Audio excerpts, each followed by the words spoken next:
آله وصحبه أجمعين. رب اشرح لي صدري ويسر لي أمري واحلل عقدة من لساني يفقهوا قولي. صدق الله العظيم وصدق رسوله النبي الكريم ونحن على ذلك من الشاهدين الشاكرين.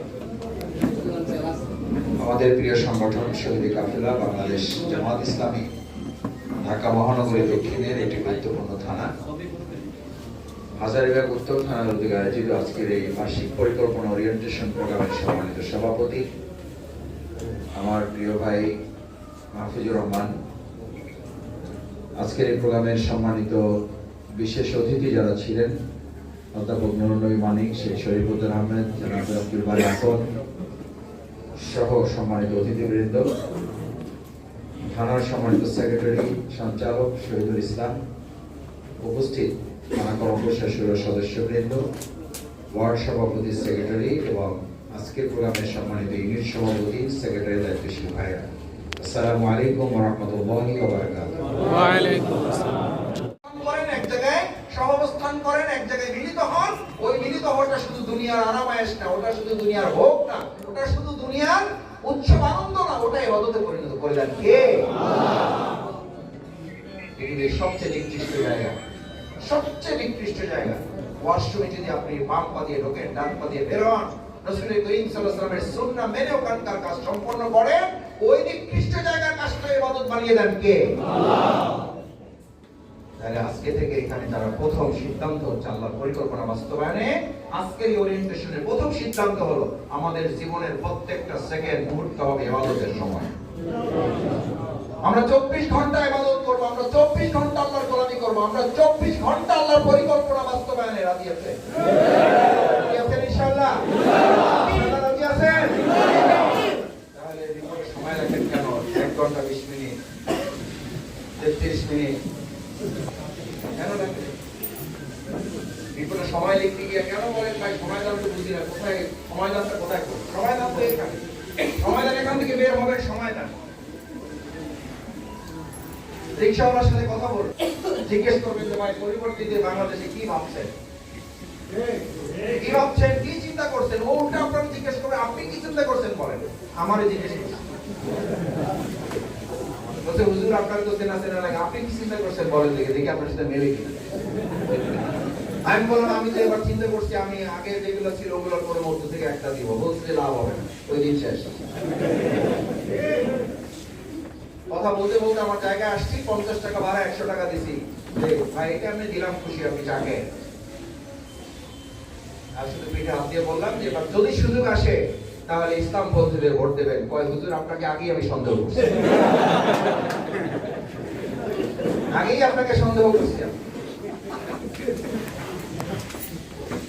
বললাম কেন? বলতে যে আপনাদের একদম টুপি সাদা, দাড়ি সাদা, জামা সাদা, সব সাদা এবং তার কথাও সাদা। এই সাদাওয়ালা লোকটার কথা আমাদের অন্তরকে সাদা করে দিয়েছে। সিদ্ধান্ত নিয়ে সব টালবাহানার মধ্যে যাবো না, এবার আমরা আল্লাহওয়ালা লোকদের পিছনে থাকবো। হবে না পরিকল্পনা বাস্তবায়নে সময় দিতে পারেন না কেন? কোনো সিদ্ধান্ত নিতে পারেন না কেন? নিজের পরিবর্তন করতে পারেন না কেন? আপনি সমাজ রাষ্ট্রের পরিবর্তন চান, অথচ আপনি আপনার পরিবর্তন করবেন না। অথচ ইসলাম বলেছে আল্লাহর পরিকল্পনা হলো আগে জমিন পরিবর্তন, আগে জীবন পরিবর্তন। আল্লাহর পরিকল্পনা আগে জমিন, আগে আল্লাহর পরিকল্পনা জীবন। আপনারা প্ল্যান নিয়েছেন আগে জমিন পরিবর্তন হোক, তারপরে দেখি আমরা চিন্তা করি কি করা যায়। দোয়া করেন, আল্লাহ ভরসা ইনশাআল্লাহ।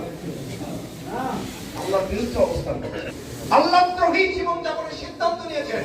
এই কথা বললে শফিকুল ইসলাম মাসুদের খারাপ।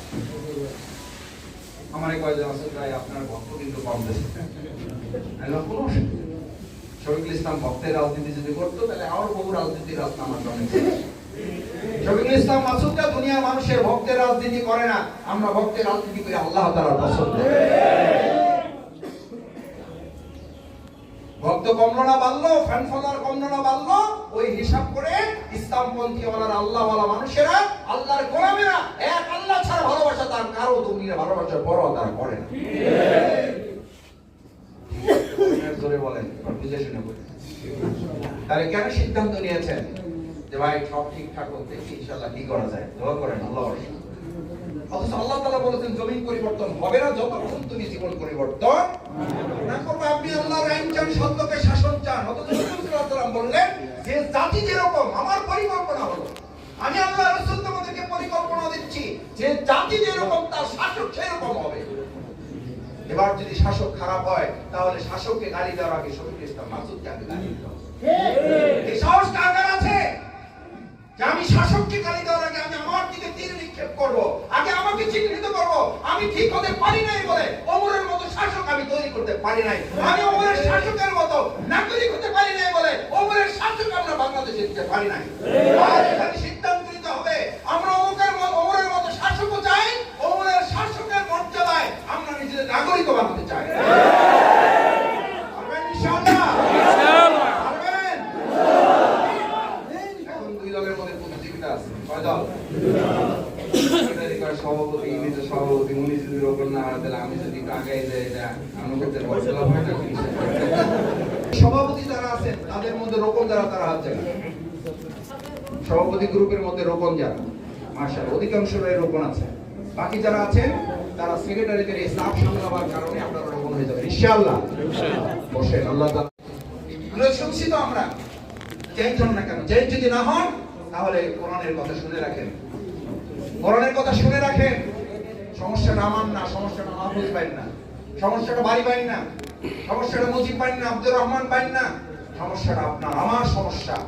কারণ শুনলেন মানলেন না, পরিচয়টা পার্থক্য হয়ে যায়, পরিচয়টা দেওয়া তৈরি হয়ে যায়, আলাদা হয়ে যায়। আপনি রোকন হলেন না, এটা বড় কথা নয়। আপনি কর্মী থাকলেন না, এটা বড় কথা নয়। আপনি জামাত ইসলামী করলেন না, এটাও কোনো সমস্যা নয়। সমস্যা হচ্ছে আল্লাহ তাআলা পরিচয় দিচ্ছেন সামি'না ওয়া আতা'না, এটা হচ্ছে ইমানদারদের কথা। সামি'না ওয়া আসাইনা, শুনলাম মানলাম না, এটা হলো কাফেরদের কথা।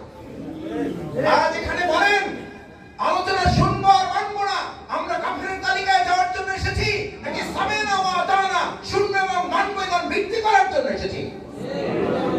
কি করার জন্য এসেছি? ইমান হারাবার জন্য না ইমান ভিত্তি করার জন্য? তাহলে সামি'না ওয়া আসাইনা না সামি'না ওয়া আতা'না? আমার বলেন সামি'না সামি'না আতা'না। বুঝেন কি? এই পরিকল্পনা জামাতের না, এই পরিকল্পনা কার? এই পরিকল্পনা মানবেন না, আইডেন্টিটি চেঞ্জ। বুঝে শুনে করুন। বক্তৃতা ভালো হইলো না, বক্তা পছন্দ হইলো না, কিছুই যায় আসে না। কিন্তু যে কথা বলা হয়েছে তা আপনি মানতে বাধ্য কিনা বিবেকের কাছে আপনাকে তা কোশ্চেন করতে হবে। যদি তা কোরআনের কথা হয়ে থাকে তাহলে আপনি মানতে বাধ্য। যদি মানেন তাহলে ইমানদার, আর যদি না মানেন তাহলে শফিকুল ইসলাম মাসুদকেও কাফের তালিকায় ফেলে দিয়েছেন কে? আল্লাহ। জামাতের প্ল্যান কার প্ল্যান? আল্লাহ। তাহলে শুনবো মানবো, এই তো আমাদের পরিচয়, এই তো আমাদের কাজ, এই তো আমাদের দায়িত্ব। শুনলাম মানলাম না, আপনি থাকলেন না, আপনার পরিচয় চেঞ্জ হয়ে গেল। তাহলে আপনার কি জুমার নামাজ কি কাজে লাগে? এই আলোচনা করলে আপনাদের ভালো লাগবে। কি কাজে লাগবে আপনার জুমার নামাজ? তার মানে আপনি কি জুমা বাদ দিতে বলা হয় নাই, বলা হয়েছে সেই কথা স্মরণ করার জন্য। ওয়ালা তাকুলু মা লা তাফআলুন কাবুরা মাক্তান ইনদাল্লাহি আন তাকুলু মা লা তাফআলুন। আপনি আল্লাহর ভালোবাসা পেতে এসেছেন এখানে, আর এখানে কথা শুনলেন মানলেন না। আল্লাহ বললেন কাবুরা মাক্তান ইনদাল্লাহ, তুমি আল্লাহর কাছে ঘৃণার পাত্র, ভালোবাসার পাত্র। আলোচনা শুনলাম, মিটিং করলাম, সমাবেশে আসলাম, টিসিতে গেলাম, কর্মশালায় গেলাম, শুনলাম মানলাম না, বললাম করলাম না, হাত জাগাইলাম দাঁড়াইলাম, বাস্তবায়ন করলাম না। এবার আল্লাহর পরিকল্পনা জানাই দেওয়া হচ্ছে কাবুরা মাক্তান ইনদাল্লাহ। তুমি আল্লাহর ওলি হইতে পারো, তুমি মসজিদের ইমাম খতিব হইতে পারো, তুমি শফিকুল ইসলাম মাসুদ মানুষের কাছে কিছু প্রিয় হইতেও পারো, কিছুই যায় আসে না। তাও তোমার তালিকা আল্লাহর নাম লিপিবদ্ধ হয়েছে, তুমি ঘৃণার পাত্র। আল্লাহর কাছে ঘৃণার পাত্র হইলেও দুনিয়াতে সম্মানিত হবে, অমর্যাদাবান হবে, ওর স্ত্রী ভালোবাসা ওর কপাল থেকে চলে যাবে, ওর সন্তানের ভালোবাসা এমন ভাবে কপাল থেকে চলে যাবে যে সন্তানকে আপনি আপনার মাথার ঘাম পায়ে ফেলে করেছেন, ওই সন্তান আপনাকে বৃদ্ধাশ্রমে পাঠাবে। পাঠাবে না পাঠাচ্ছে? কথা বুঝেন? আমি মাঝে মধ্যে বলি কোরআনের আলোচনা খালি আসমানের আর কবরের নিচে করেন না, দুনিয়ার আলোচনা করেন। আপনারাও তো তাই বিশ্বাস করেন, আমরাও বিশ্বাস করি। নগদ যা পাওয়া হত পেতে নাও বাকির খাতায় শূন্য থাক। আমি নগদে ধরাই দিলাম, নগদে ধরাই দিলাম। আল্লাহর ঘৃণার পাত্রের তালিকায় আল্লাহ না করুন, আল্লাহ না করুন, আল্লাহ না করুন শফিকুল ইসলাম মাসুদ পড়ে গেলে প্রথম শুরু হবে স্ত্রীর ঘৃণা দিয়ে। বাসায় যাবেন, যাইয়া দেখবেন যে এখানে একটা বক্তৃতা, ওখানে একটা বক্তৃতা রেডি আছে।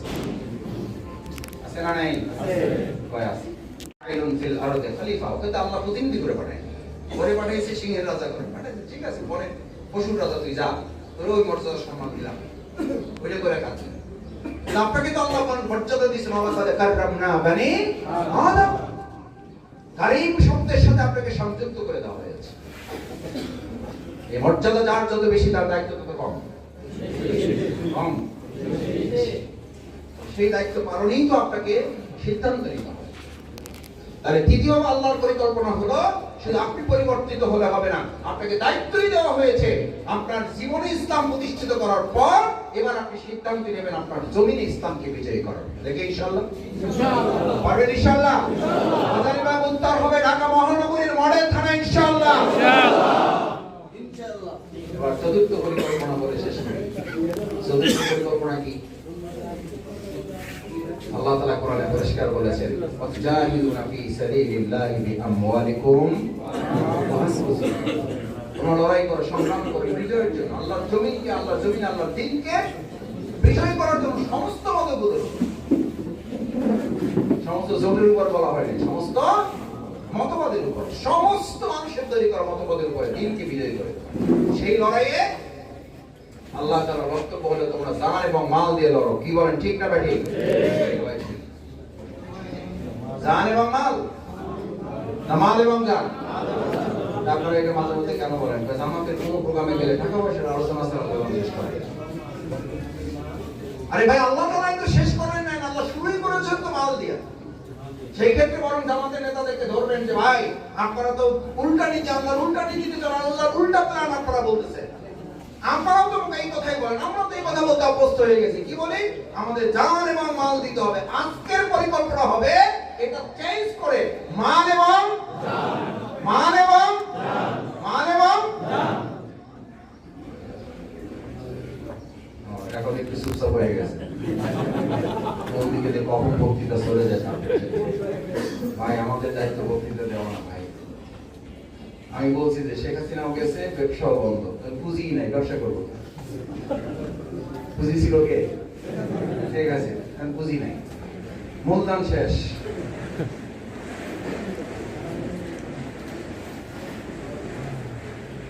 সেজন্য মাল এবং জান না জান এবং মাল? লান তানালুল বিররা হাত্তা তুনফিকু মিম্মা তুহিব্বুন। 5% দেওয়ার এখন থেকে সিদ্ধান্ত নেন। পারবেন ইনশাআল্লাহ? ইনশাআল্লাহ পারবেন। 5% দেওয়ার সিদ্ধান্ত এখন থেকে কার্যকর। আমার আয় 50,000 টাকা, আমি 5,000 টাকা দিয়ে দেব, না 2,500 টাকা দিয়ে দেব। আমার আয় 25,000 টাকা, আমি কত 13,500 বা 12,500 দিয়ে দেব, মানে 5%, 12,500,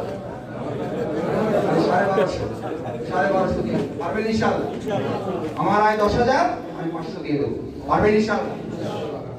এখানে যারা আছেন আমার জানা মতে আল্লাহ তাআলা আপনাদের বরকত দিয়েছেন। 10,000 মালিক এখানে কেউ থাকলে আল্লাহ তাআলা তার আয় রোজগার হালাল বরকতপূর্ণ উপায়ে তা বৃদ্ধি করে দিন। আমিন। কিন্তু আপনি কার জিনিস কাকে দিচ্ছেন? আপনার এই সম্পদ কার দেওয়া? দিবেন কারে?